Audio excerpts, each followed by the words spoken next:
Pourquoi j'ai écrit ce livre? D'abord que c'est une collection scientifique qui est destinée aux jeunes de tout âge. Hein. C'est soit des très jeunes, soit des, comme c'est le cas pour ce livre sur le cerveau, sur un adolescent qui est quand même capable de comprendre des choses qui sont extrêmement compliquées.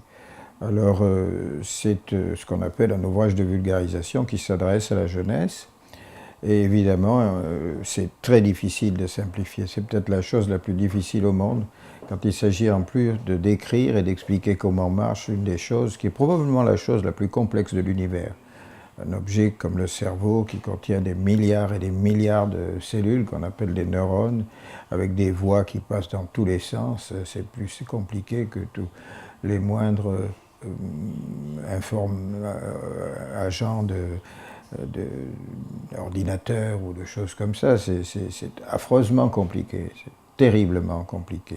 En fait, c'est insimplifiable pour qu'on puisse dire des choses qui soient véritablement exactes. On est encore en pleine recherche dans le cerveau, on ne sait pas ce que ça veut dire.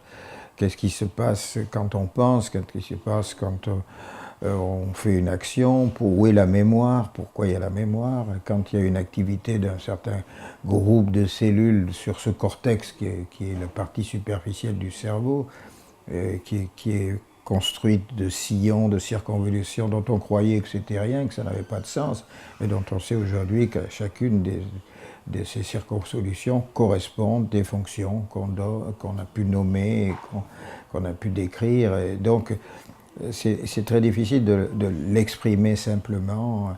Et j'avais fait un livre qui s'appelait Voyage au centre du cerveau. C'était presque, il s'agissait de visiter un pays inconnu. Et le cerveau, c'est inconnu. On pourrait lui donner ce titre.